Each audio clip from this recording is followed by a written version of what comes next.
Thank you, Alice. Thank you, everyone. Hi, everyone. I'm Sarah. I'm an alcoholic. Thank you for allowing me to be in service tonight. And tonight I get to talk about my relationship with God and how important that is to me and everything I got wrong about the 11th step coming in and out of the rooms of Alcoholics Anonymous for so many years and what it actually means to me today. And there's a reason I want to talk about everything I got wrong because I was one of those people who came in the rooms and read the steps on the wall and thought I knew what they meant and sought through prayer and meditation to improve our conscious contact with God as we understood him, praying only for the knowledge of his will for us and the power to carry that out. I see that written on the wall, and I get this image in my head of what that's supposed to look like, that I'm supposed to, end up moving into a monastery or living in a church somewhere, and I'm supposed to be sitting in this constant state of Zen meditation, and that there's no way I can live this functional life, right? And I immediately reject that because, I come in here dripping with contempt prior to investigation. So many years, so many years. The God concept for me was a difficult journey. I talk about this often. My conception of God had to be completely thrown out. I had to embrace those concepts of those very simple concepts of honesty, open-mindedness, and willingness that were read in the beginning of the meeting because, you know, I I had to be honest with myself that my conceptions, my ideas, and the way I was living my life were no longer working, and they hadn't worked for a very long time. And that I had to get, come to grips with this idea that I not only didn't know everything, I knew absolutely nothing. I knew not absolutely nothing about what was necessary for me to change my life and to be set free from what I was absolutely suffering from, like suffering from. And here, let's be real, like I was suffering with a drink and I'm suffering without a drink because I was suffering from that sober state that was so incredibly painful for me. I needed a solution, and alcohol had stopped working for me. It just didn't work anymore. So I'm suffering, and I remember reaching a jumping off point, stone cold sober, separated from alcohol for 18 months by the prison system and not by any true desire to stop. But I have this moment where I'm like at this pivotal place where fear had been keeping me sober. I'm like, I have this moment where I know what's going to happen if I walk out that door. But and I can't face that again because the amount of suffering that I had endured and forced everyone else around me to endure. And and the idea of what I was going to do, trying to live this life sober.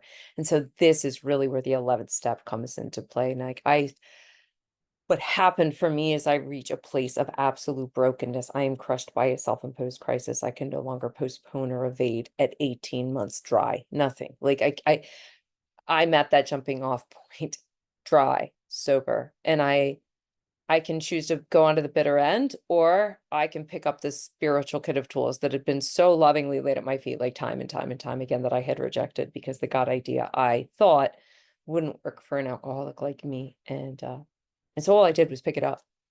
There was like I didn't, and I'm exactly what it talks about in the end of the book in the spiritual experience appendix that you read, that I am the educational variety. I did not experience the heavens opening up. I didn't have like these white light flashing moments. I didn't get on my knees in that third step like so many people talk about and experience this massive shift. I was like, okay, what now? Right? What do I do now? And then I did what I was told. And in coming in, this conception I have of a higher power is you. It's the group. It's these steps. I see that it's working for you. That's what I have. Uh, I see that it worked for the woman sitting in front of me because I knew her, because I drank with her. And that woman was sober. And she was so full of joy and she was so lit up. And I was like, why not me? Right. So why don't I do what she does? And that's all I've got. Like, why not me? So I try this. And what starts to happen as I go trudge through these steps, because that's what it felt like. It wasn't, I talk about this often. This was awkward for me. This was painful. A lot of this experience through the steps was very uncomfortable because I had to go to places that I had avoided going my entire life. And I had to tell the truth and I had to right wrongs and it through my in my amends process. But as I did this, I started to experience the power that you had all been telling me about. It wasn't it wasn't a seeking process through books, through reading, through going to church, through all these external activities that I thought I would need to participate in. in order to have this connection with this power. It was a process of removing all of the stuff that I had put in front of a power that had always existed within me. And I didn't know that the only place that I was ever going to find that power was deep, deep, deep down within me. I read that line several times in We Agnostics about the fundamental idea of God that was deep down within every man, woman, and child that may be obscured by pomp, calamity, worship of other things. And I didn't understand it until I had the experience of the subtraction of all that stuff. And some of that subtraction, I wasn't, I didn't really let go of willingly. I fought it at times. But the more I let go, the more I became willing, the more I opened my mind up and just allowed myself to repeat that most spiritual, you know, question I could ever ask myself is, could I be wrong about this? Could I be wrong about this? The more I did that, the closer I started to get to you and to this power, and my life started to change. I started to experience life in a totally new way. And I talk every time I speak about living a life beyond my wildest dreams because I thought it was about, managing external circumstances and getting the things that I want.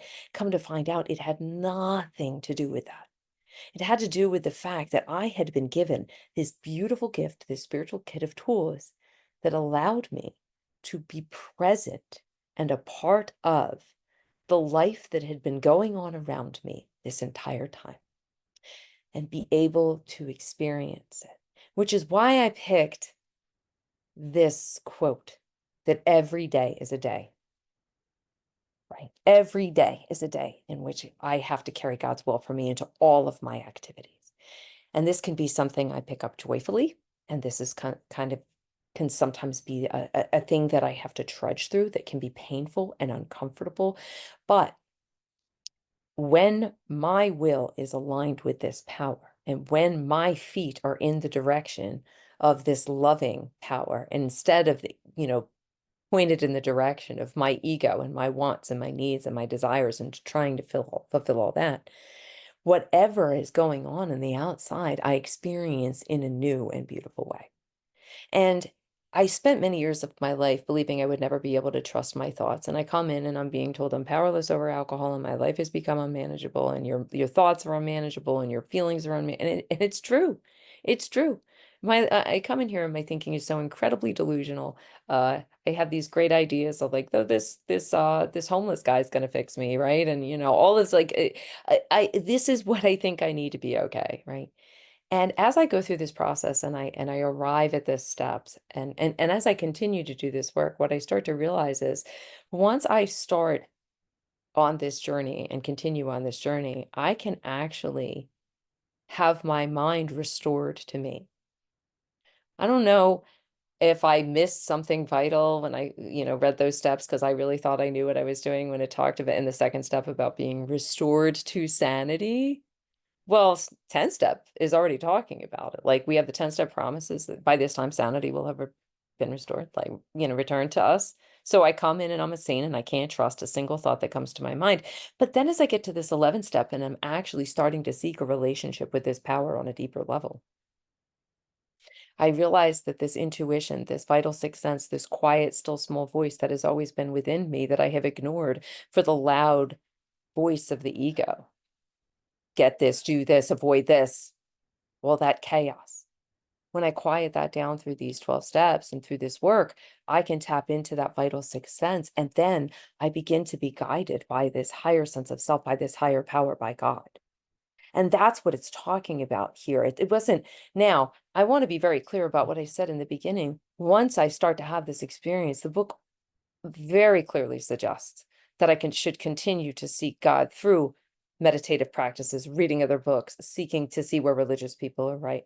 A lot of stuff that I missed very early on when all I did in the morning in my sobriety was shoot up a prayer when I left the house and shoot up another prayer at night and, try to chat briefly with God throughout the day. And they missed a deeper experience with this stuff. What happened is when I reached a point at 8 years sober, when I was just running around the rooms of Alcoholics Anonymous, two-stepping, and again, stone cold sober, crushed by a self-imposed crisis I can no longer postpone or evade. I'm back on my knees. I'm back to the beginning of these steps, and I'm back to that process, that vital process of removal, subtraction, getting all of that stuff that is obscuring this power out of the way so I can again experience this power working in my life. And once I have that experience, I come to this deep realization, and I'm not going to say I enjoyed that experience at all. It was awful. It was humiliating. I had to make a lot of amends to a lot of sober people, and I had to, a lot of people in the rooms of AA. I hurt a lot of people, and I created a lot of damage, but I'm so eternally grateful that I went through that experience, no matter how painful and uncomfortable it was, because it taught me a lot of things. It taught me this idea that I can't ever reach a point that I think I know what I'm doing here, that I think I know anything. I have to continue to ask myself that question. Could I be wrong? Continue to go back to that. But I also need to infuse steps 10 and 11 in my everyday life, one day at a time, and continue to seek deeper and further a connection with you and a connection with God. And what does that look like? For me, there's some basic disciplines that the book, and I listen, I'm an undisciplined person. It says we alcoholics are undisciplined. We need these steps to discipline us. And like you, if you're like me, I need the steps to discipline me, and I need the clear-cut direction that is in the big book of Alcoholics Anonymous. So what do we have as far as clear-cut direction? Well, I have my when we retire.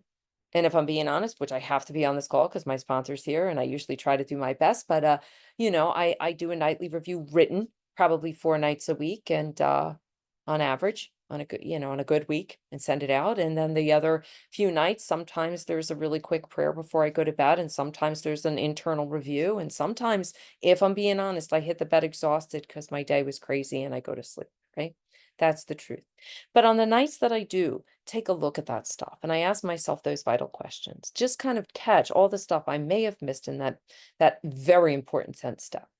I need both of these. And I say this every time I talk about 11. I can't talk about 11 without talking about 10, because they are intrinsically entwined with each other. They work together, right?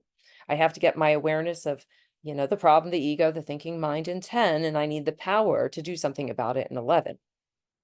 But when I'm not rigorous in my 10, not rigorously watching for selfishness, resentment, dishonesty, and fear, before I retire, and my good friend Don taught me this 2 or 3 years sober. When I heard him speak, he talked about when I retire does not necessarily mean when I'm 2 seconds from falling asleep, but how about when I'm about to turn Netflix on and binge watch some crime drama.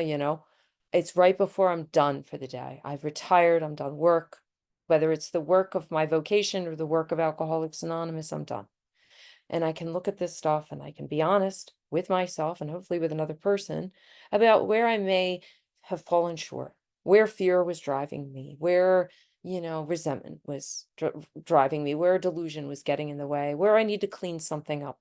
I may owe an amends or an apology, and then I sit quietly with this, not to shame myself, not to go down a spiral of, morbid self-reflection about what a horrible human being I am, but this very simple, solid, this self-appraisal of, you know, okay, this is where I need more of God areas. And if and it, for me, what it looks like is, because I have them all written down in this notebook next to my bed. Um, when I see something coming up, it's a very clear pattern for me where I can see my current agnosticism. Where am I not trusting God with this? Is it every night I'm talking about being afraid about money? Well, maybe I'm just really agnostic in that area of my life. With fear over my daughter, things like that are the things I'm clinging to and I'm trying to control. And when I've gotten a clear view of this and I've taken some moments to write this down, or go through it in my head and my heart, I can take that time to sit quietly and ask God's forgiveness, and ask for the corrective measures. Very simply, for me, the corrective measures are, what could I do better? Where do I need more power? Guide me, show me. And the beautiful thing about when I do this, when I'm picking up that discipline, this spiritual tool, it makes it easier for me to transition when I wake up in the morning to that on awakening, because I have not carried that baggage, that garbage from the day before. And in the morning, I actually have some idea and some intention of the power I need to ask God for when I wake up in the morning. Because if it's always like every single day, well, that's that sister-in-law again. I just can't stand her, right? And here it is every night. God, please, when I wake up this morning, give me a loving and tolerant view of my sister-in-law and be helpful to her and to my brother and in the middle of this divorce, right? And so I have these intentions that I can bring to God along with some basic prayers where I ask God to, for the freedom of bondage of self and the things that I need. How about the first thing the book asks us to do is to be divorced from self-pity, self-seeking, and dishonest motives. I wake up married to these ideas. Poor me. I wake up married to self-pity. So I ask God for these things and I go to God with these intentions and prayers, and then I go out into the world. And that's where this vision, this God's will, I must carry with me in all my activities. And that's where it gets more difficult. That's where the challenge comes in. It'd be super easy to have that spiritual experience that I talked about at the beginning of this if all this work is sitting in an ashram somewhere, because I don't actually have to interact with people. I don't have to go to my job. I don't have to be on the subway. I don't have to interact with the world around me. And that makes life a lot easier if because nothing is ever tested. And but instead I live in the real world, and like we do, and I have to do difficult things, and they're not always things I want to do. I mean, I think almost every week I'm talking to my sponsor about, like, there's this thing I don't want to do. For the past several weeks I have been going into my work with my beloved employer, who has been my friend and my mentor and my teacher, and he is actively dying. And every morning, I am faced with a new challenge and a new fear that I walk into this place and I have to be useful and helpful in a situation and an environment that I didn't actually sign up for. My mom has been a hospice nurse and an oncology nurse her entire career, and devoted her life to that sort of work. And I remember saying to my mom, couple weeks ago, like, I don't want this. Like, I don't know how you do this. Because for me, I want to check out when I go to work. I work in corporate law, and I don't want to have to carry around, estate documents and comfort his wife, who also works at the firm, right? So for me, every single morning for the past several weeks, I have had to get up and ask this power to come into my life and allow me to have the strength, the courage, the love, the tolerance, the patience, just the knowledge, like, what am I to do next? Step by step process of what am I to do? And he had a horrible health crisis last week where, honestly, or 2 weeks ago, where we didn't know if he was ever going to have his brain function return to him. And that was every day of not knowing which office I would have to go to work and where I was going to meet his wife every day. Somehow, this power is working in my life to guide me on what to say, what not to say, how to act, how to move, all the things. And I can feel it no matter how scared I am. Like, I wish I could put it into words. Some of the difficult part about talking about step 11 is it's about, how do I describe God? And it's like, there just aren't words. It's about an experience. It's about the experience of being almost on this loving autopilot, like being just guided, like a GPS of love where you just sort of know where to move. And today I was supposed to meet my boss's wife to pick up some estate documents at the office today, and I went into work, and she told me she would be there at 8:30, and at 8:25, I look down at my phone and my boss's number, his cell phone shows up, and I'm thinking, I think she might have taken his phone, and I pick up the phone and he's on the other line and he's okay. And he is so full of love and joy and gratitude. And he just says, I know I don't really have that much time left. I haven't had my mind with me. And he asked me what cases were going on, and he got right into the business of work. And I'm in the background sobbing while I'm going through the case study, because I know exactly, like, I'm where I'm supposed to be doing exactly what I'm supposed to be doing in that moment, right? This is what I know. And this is what my God reveals to me on a daily basis. And so this is why when Alice reached out to me to ask me to pick a sentence, I didn't even hesitate, because this is what has been running through my mind and my heart with this step every single day for weeks now. And again, it doesn't always mean that we are waking up and the world around us is full of like sunshine and rainbows and everything's always going to be joyful and wonderful. Sometimes it is, right? Like Alice was talking about at the beginning of this, like I get to have this beautiful, amazing experience of connecting with my fellows, my people, with you on a daily basis, all over the country, all over the world. I lived this tiny little life before I got sober. It was so small. I had no friends. Nobody wanted to talk to me. And now my phone does not stop ringing. I am never alone. I am always surrounded by love, even if my head will tell me otherwise. Sometimes even my head's always like, you don't belong.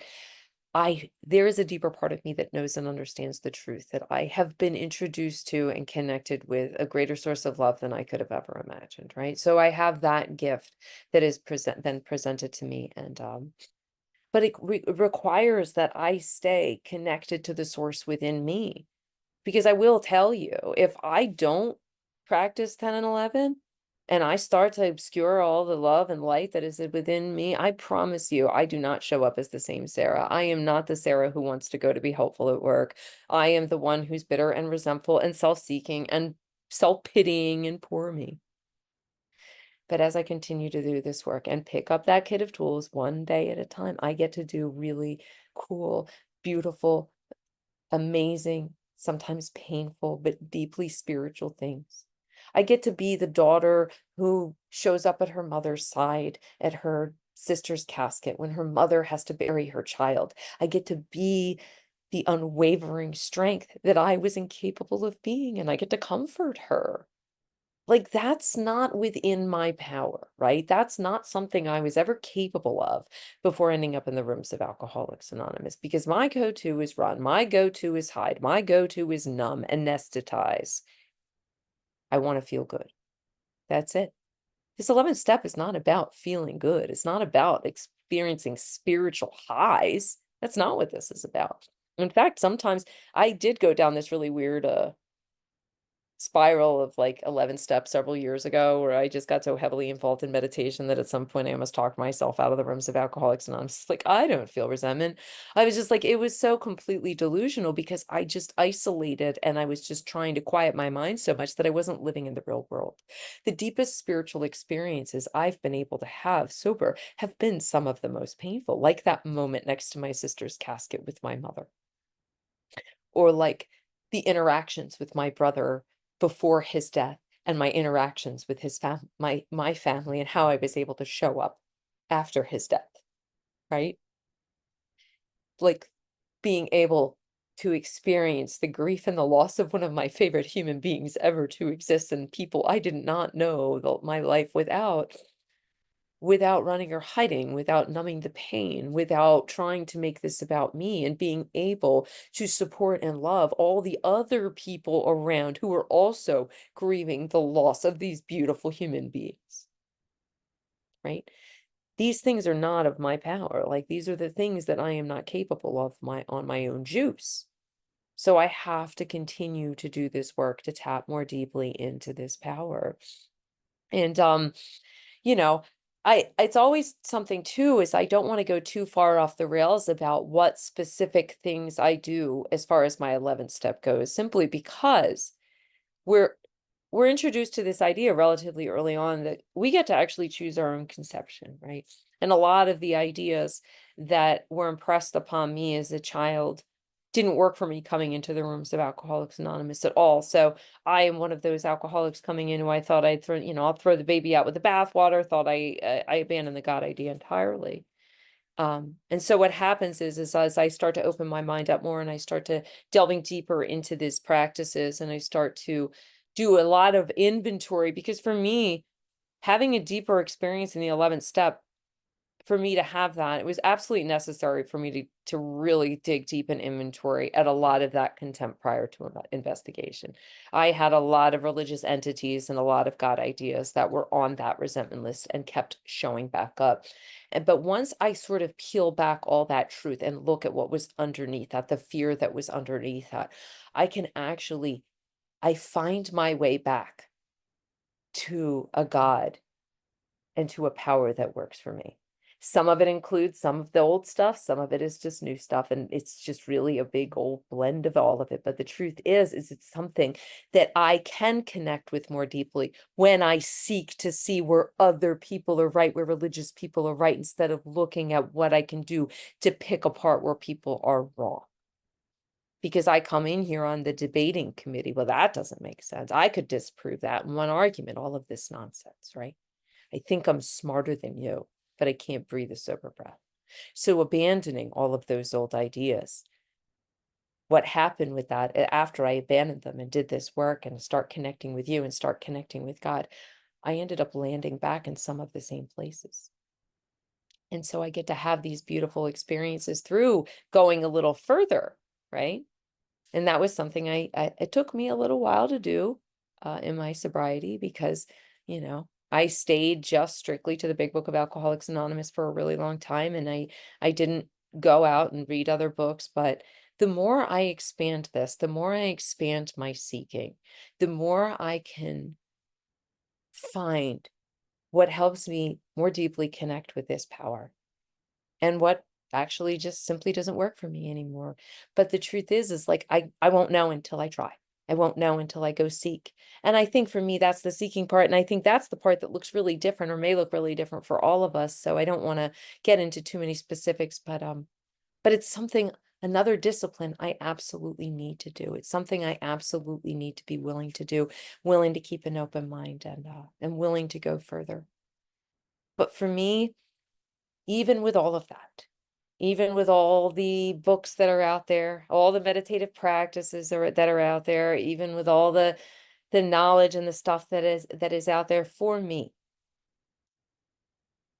the way I feel closest to God is through you, is through service, is through the abandonment of self, is through like, because even my darkest hours and my most beautiful, joyful moments, both things have shown up in my life, and that is Alcoholics Anonymous. And I have this gift that has been given me, which is the ability to sponsor women. When it's all falling apart, where I perceive that it's all falling apart around me, the one place where I feel the most love, the most power, the most connection is when I'm sitting with that woman who's just broken. And I'm not thinking about me anymore. I'm thinking about what can I do for her? When I'm sharing the language of the heart with my sponsor or with a friend.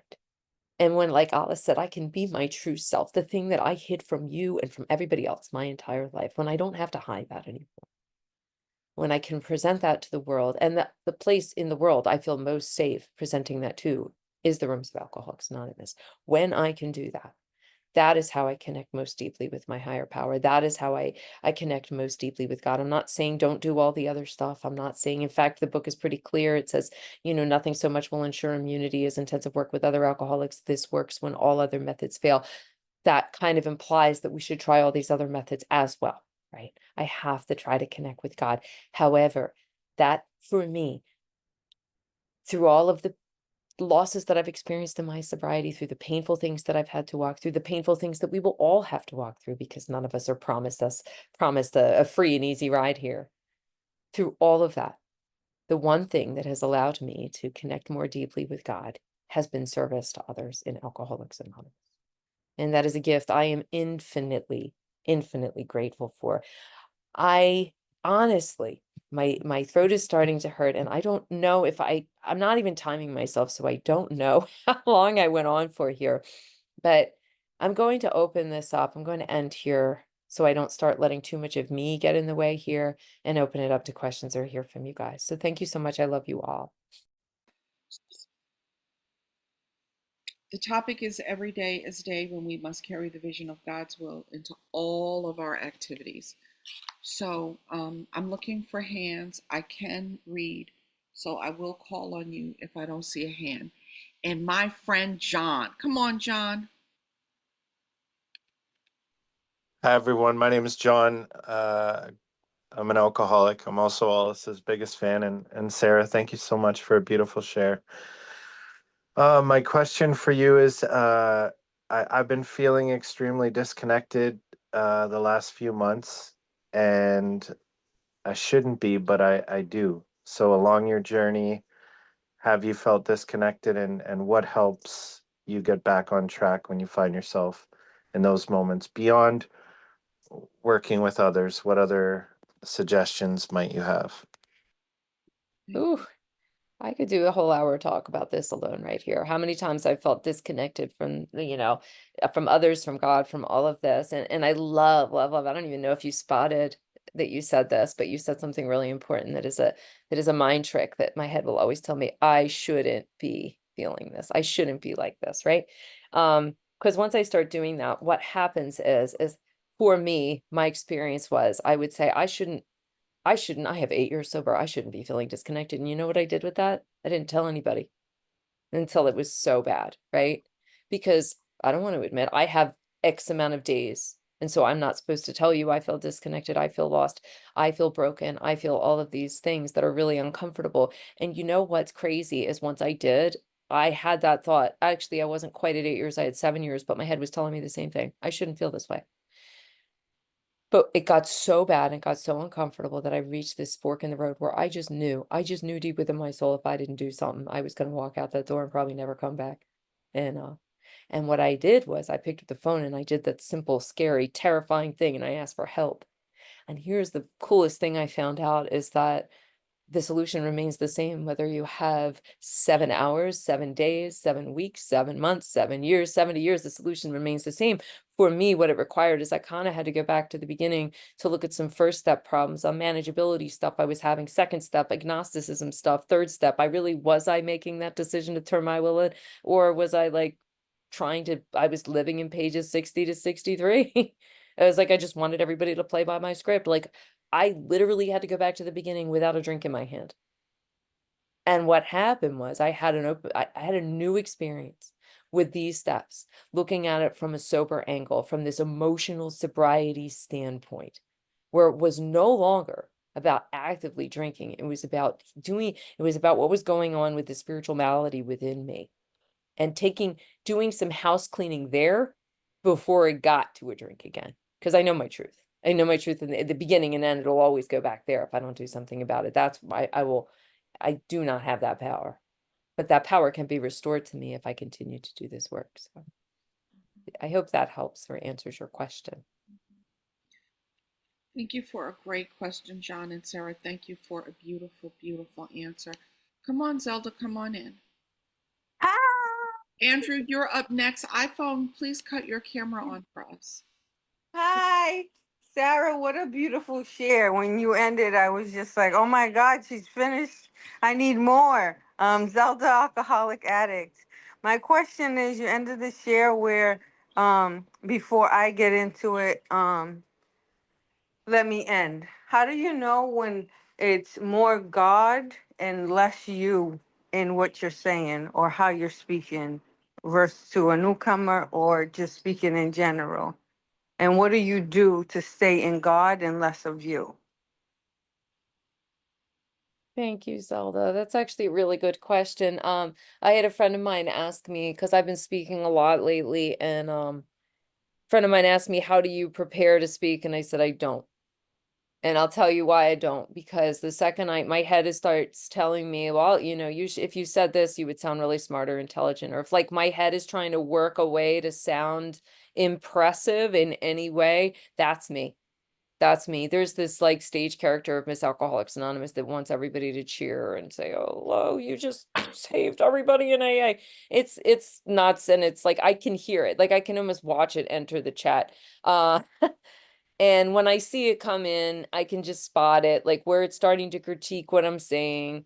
And it starts to get a little bit louder. And truthful, sometimes I am able to use a lot of our prayers, like, dear God, like, help me in this moment, like, relieve me of the bondage of self, because that's what it is.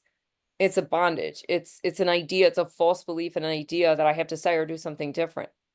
There's just a different feeling I get when I'm speaking from my heart rather than my head. There's a deeper truth that I feel, and frankly, when I'm speaking from this heart place, it it just seems to flow naturally. I don't have to look for words. It just comes out. But when I start having to find the right word or find the right phrase, forget it. It's me. It's me. So again, it depends. Sometimes I've been able to redirect it and get myself back out of the way, and I don't know if it's my physical illness tonight or the fact that I panicked and had no clue because I never timed myself and didn't know if I was going to go over. But tonight I wasn't quite sure, so I decided to just cut it. And I hope that helps. That was a great question, Zelda. And of course, Sarah, that was lovely. Andrew, it's always good to see you, my friend. Please come in. Good evening, beautiful souls, all. Alcoholic Andrew. Thank you, Sarah. You struck a lot with me here. And it just really struck me, this danger of falling away from this power. But you hit something very hard. And my question will be, I don't know why, but I get people calling me and they ask me if they can vent. And I said, well, I think that's why I was given ears. And this business where I'm not doing intensive work, but just simply listening deeply to another human being, that's powerful. I didn't understand that before. I didn't understand how to literally be human. So my question is on just simply listening to another human being. Ooh, I love that question. I read this book a couple years ago called An Unpopular Study of the Last Three Steps. I don't know if it's everybody's thing, but it really touched my heart and it kind of gave me a new perspective of how to show up in a 10 step. That I'm human power, right? For so many years in an inventory and a 10 step, I showed up trying to fix you. I showed up trying to like offer you some kind of guidance or direction. Now listen, that's not to say that if I have some insight or awareness that perhaps somebody else isn't seeing, I can lovingly offer that. But if someone is broken, I remember when my siblings died, the most beautiful thing anybody did for me in AA was not say any words, but sit with me and let me talk about these human beings, right? It was the greatest gift anybody gave me. Nobody tried to fix it. Nobody tried to tell me they were in a better place. They're going to be, nobody said a word.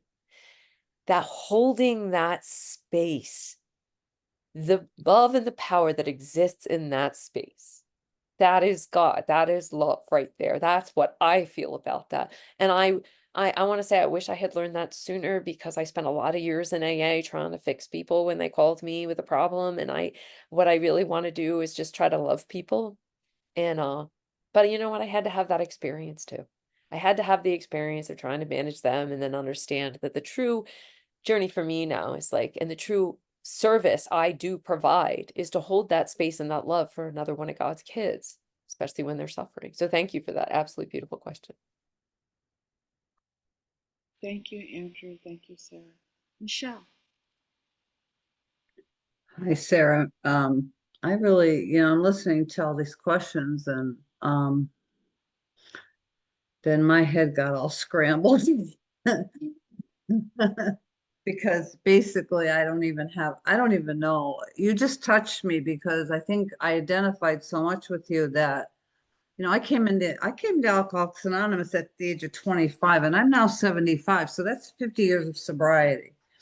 And let me tell you that, that first, you were talking about like how, I didn't pick up anything. I made the group my higher power. I made Alcoholics and my higher power. I didn't want God. I didn't want to be sober. And that change came for me, through my sponsees, because I didn't even sponsor anybody for 10 years. And my sponsees really, God entered my life, and I could tell you the time, the exact time, and then where I was standing and where they were, and exactly how it felt. I had a visceral reaction to God entering my spirit and saying, "This is enough." They're in the other room saying the great Michelle. And that's when everything started to switch.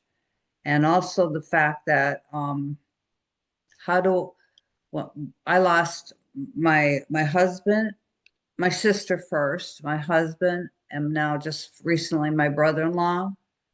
And like you were saying about my sister was hard. It was the hardest one of the three because she was young. And I wailed and I cried and I was a mess and I calling people and I was in a hospital in Long Island and I was walking down the halls calling a sponsee because she lost her brother and her father within 2 weeks. So I knew she understood. And that reaching out and just giving her my pain and what she didn't say much, she just listened to me. And then when my husband died, I wasn't wailing and crying like that. And I was feeling bad about that. And then like all this change over these 50 years of myself that I could see so clearly looking back in hindsight has brought me to this place where I'm at peace and I'm at total probably peace. Like there's a thing we see as a little black book, the 24-hour day, and my birthday is January 5th, and it says, "I pray for the peace that passes all understanding. I pray for the peace the world can neither give nor take away." And that's the kind of peace I feel. And this world is freaking crazy. And if I let that world come into me, then I get crazy. So, and the other thing you said too that I identify with was, how do you know it's you or God speaking? And that's why I always start my speaking with bringing God into the room by my breath. Because I've done that silly trying to, one time I did decades. What a mess that was. But overall, I think that if anybody is new on this meeting, and maybe this is how I'm going to end it, because I really don't have a question. I just had to let you know how much I identified with you. There was so much in your story, but I don't want to take everybody's time, but I'm going to end with this. If you're new and you think that at 5 years, 2 years, 10 years, 20 years, 30 years, 40 years, that you're done, I'm here to tell you, you're not done. At 50 years, I am not done. And I welcome the change. I welcome the challenges. I welcome anything that God's going to put in my path because I have been given these awesome tools to deal with life on life's terms. My first sponsor said, "You learned, A is like a schoolroom. You learn how to live in the real world. You don't live in AA." And I've carried that since 1975. So thank you so much for your wonderful share. And I'm sorry I don't have a question, but I just had to share that. Thank you. Thank you, Michelle. That was lovely. So I don't have another hand up. I'm going to ask Sarah a question and wait for the hand because I know there's another question. So people may not know that you are what other people call a iPhone. I'd love to see you turn your camera on so I can call on you and unmute you. You're what, and I don't like this term, so forgive me, a circuit speaker, right? A podium speaker. And so you get to speak a lot. And the humility, this thing you said over and over again, I could be wrong. I could be wrong. And if you would just say a little bit more about that for people, how that is a practice in your life. Oh, that's a great question.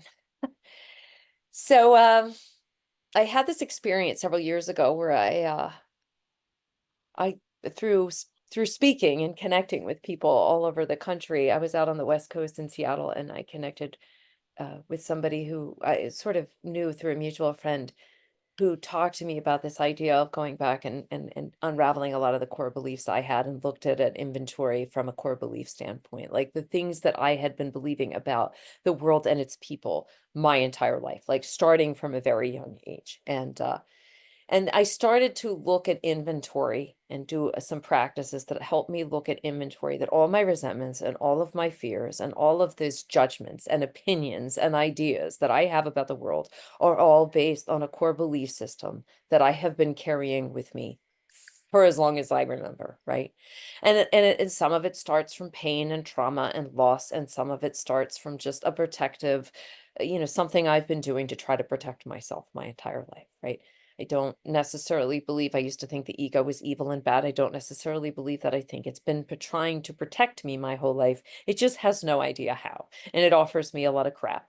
It offers me a lot of really poor ways to try to protect myself. And so what happens is I walk into any given situation and I think it's bad or it's wrong. And I think it's something to be afraid of, right? You're not going to like me. They don't like me. I'm going to fail at this. My daughter is an alcoholic, like a recent fear that has been cropping up, like all of this stuff. And if that's true, her story is going to be just as horrific as mine, and she's going to have to go through horrible, all of this stuff.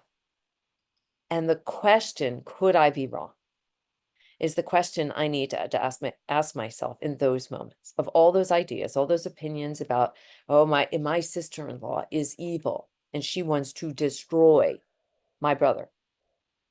But could I be wrong? But could I be wrong?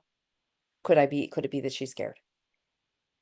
Could it be that she's absolutely terrified of changing her entire life and she doesn't know a different way? She's got her core beliefs, right? Could it be that my daughter just is a hard drinker? Could I be wrong? And that she's going through a phase and she's stressed out, right? Or could it be that even if she is an alcoholic, that her story will not exactly be the same way? Every single time it's just like questioning this idea that I have about this situation, how it's looking, how it's supposed to look, or how it's going to end up. I can invite God in. I can invite power in. Because if I'm not questioning that, I become the ultimate power and I am acting based on that idea in my head being the truth. And I don't know if that makes any sense, but that is the only way I think I can describe it and how it's been changing the way I approach life. What a powerful lesson. What a powerful lesson. Um, so iPhone, I'm gonna unmute you. I think that you're saying it's really dark where you are. Come on in. Introduce yourself. Hi, I'm Laura from Boston. Can you see my face? No, but we're happy you're here, Laura. Oh God, I'm sorry. Really? It's okay. I can see me, so I'm like awkwardly looking at the camera. Alice, it's so funny. A friend of mine shared this meeting with me tonight, and my first ever AA meeting almost 5 years ago after was Bronk's big book, Step Study, and I was like, oh my God. So that's God acting through people. But thank you so much for your share and your service. Something that really struck to me was when you said removal and subtraction. And in my life, in my God, the way I was raised, it was no, increase and addition. And right now, I'm in this place where the removal and the subtraction of people is for me to get closer to God and my values. And those people are in the program. So my question to you is how do you handle things that from removal and subtraction when you're getting closer to your higher power, which seems like exactly like mine through people, like my friend offering me this and then seeing all this and then this share, and really struggling recently in 5 years sobriety, having gotten out of a hospital stay for other struggles, to reconnect to that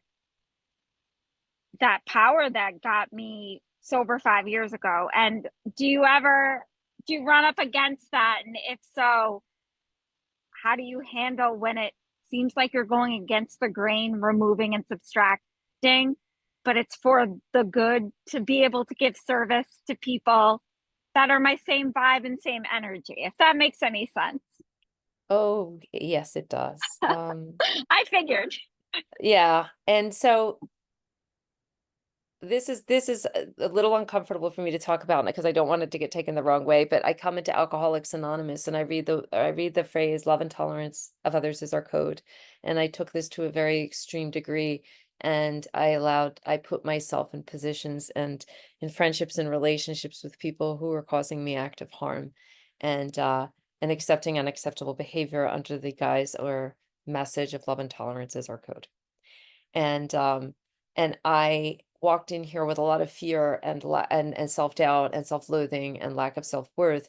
And again, what I'm subtracting are those lies, the delusion, the false belief that I have no value, that I have no worth. And the more that I subtract that, there is an automatic subtraction sometimes of relationships and people that I want to be so careful with my wording because I don't want to say I'm ridding myself of people, but I think there's a natural shedding of relationships that are just not aligned, like where we're not walking the same path, we're not in the same, we're not in the same fellowship, and that's okay.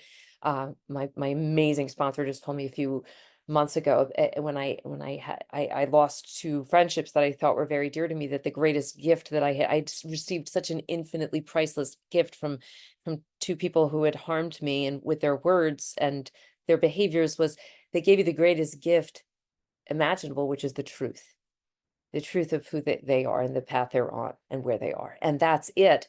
And it's my work to be able to live in the truth, right? I have to be able to, because when I'm not living in the truth, what happens? I lose my authenticity. I sit in rooms with people who may be saying hateful and awful things about other groups of people, and I stay silent. And that is inauthentic and dishonest. So for me, it's been a journey of spiritual growth and spiritual courage, because I have to trust God enough and rely on this power enough to know that even with this subtraction, whatever that subtraction may look like, I still end up with a life more full of love than I could have ever imagined. And that has been the reality, as long as I am awake and aware enough to see that even if there are losses that I experience and it feels painful and it feels like the outside isn't looking like it used to, or things have changed or relationships have changed, I get to experience a more authentic love, a more authentic connection, a more authentic power, and a deeper truth. And what all that requires is the same thing, the same solution is I go back, I do this work, I do this inventory, and I seek power. That's it. Thank you for the beautiful question.